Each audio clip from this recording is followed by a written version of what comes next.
ಯಾವುದೇ ಕೈಗಾರಿಕೆ ಎನ್ನೇ ಆದ್ರೂ ಕೂಡ 50% ಲೋಕಲ್ಗೆ ಕೆಲಸ ಕೊಡೋಕೆ ಮಾಡ್ಬೇಕು.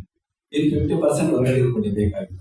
ಇವತ್ತೇನಾಗ್ತದೆ, 50% ಲೋಕಲ್ನವರಿಗೆ ಸುತ್ತಮುತ್ತವರಿಗೆ ಒಂದು ಉದ್ಯೋಗ ಕೊಟ್ರೆ ಅವ್ರಿಗೂ ಕೂಡ ಅನುಕೂಲ ಆಗ್ತದೆ. ಆ ದೃಷ್ಟಿಯಿಂದ ಅದು ಮಾಡಲಿ. ಇವತ್ತು ನೀರಿನ ಮೂಲಗಳನ್ನು ಉಳಿಸುವಂತ ಕೆಲಸ ಆಗ್ಬೇಕು. ಇವತ್ತು ನೀರು ತರ್ತಾ ಇದೀವಿ, ಇವತ್ತು ಮಳೆ ಬರ್ತಾ ಇದೆ ನೋಡಿ, ಇವತ್ತೆಷ್ಟು ತುಂಬ ಹರಿತಾ ಇದೆ. ಯಾರು ಕೂಡ ಕೆರೆಗಳು ನೀರು ಬಿಡ್ತಾನೆ ಇಲ್ಲ.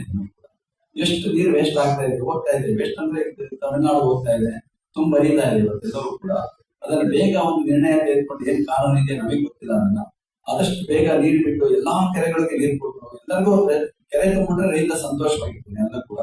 ಅದಷ್ಟೇ ಅಂತ ಬೇಗ ಅಂತ ನಿರ್ಧಾರಗಳನ್ನು ಕೈಗೊಳ್ಳುವಂತ ಕೆಲಸವನ್ನ ಮಾಡ್ಲಿ ಅನ್ನುವಂತ ಆರೈಕೆಯನ್ನ ಈ ಸಂದರ್ಭದಲ್ಲಿ ವ್ಯಕ್ತ ಮಾಡ್ತಾ, ಮುರಳೀಧರ ಅವರ ಪ್ರತಿಷ್ಠಾನ ಇಂಥ ಒಳ್ಳೆ ಕಾರ್ಯಗಳನ್ನು ಮಾಡ್ತಾ ಇದೆ. ಇವತ್ತು ವಿಶೇಷವಾಗಿ ಪರಮೇಶ್ವರ ಅವರ ಹುಟ್ಟುಹಬ್ಬ ಇರಬೇಕು ಅಂತ ಕಾಣಿಸ್ತದೆ. ನಾವೆಲ್ಲ ಸ್ವಾಮೀಜಿ ಇಲ್ಲಿಂದಲೇ ಕುತ್ಕೊಂಡು ನಮ್ಮ ಪರಮೇಶ್ವರಿಗೆ ಹುಟ್ಟುಹಬ್ಬದ ಶುಭಾಶಯಗಳನ್ನು ಕೋರೋಣ.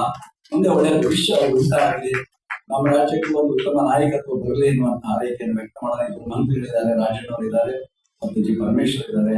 ಎಲ್ಲ ಮನಸ್ಸು ಮಾಡೋದು ಬಹಳಷ್ಟು ಕೆಲಸವನ್ನು ಈಗಾಗಲೇ ಮಾಡ್ತಾ ಇದ್ದಾರೆ. ಅಂತ ಒಳ್ಳೆ ಕೆಲಸಗಳಾಗ್ಲಿ. ಈಗ ನೀವು ಹೇಳಿದಾಗೆ ತುಮಕೂರು ಬೆಂಗಳೂರು ಹೈವೇ ಇವ್ರದೇ ನಡೆಯೋದಿಲ್ವಲ್ಲ, ರಾಜ್ಯ ಸರ್ಕಾರದವರಿಂದ ಅದು ಮೇಲೆ ಕೇಂದ್ರ ಸರ್ಕಾರದವ್ರು ಆಗ್ಬೇಕಾಗಿರುವಂತವ್ರು. ರಾಜ್ಯ ಸರ್ಕಾರದವರು ಬೇಗ ಅದ್ರ ಬಗ್ಗೆ ಕ್ರಮ ಕೈಗೊಂಡು ರಸ್ತೆಗಳ ಅಭಿವೃದ್ಧಿ ಎಲ್ಲವನ್ನ ಮಾಡೋದಕ್ಕೆ ಸಾಧ್ಯ ಆಗಿದೆ. ಒಂದು ದೃಢವಾದ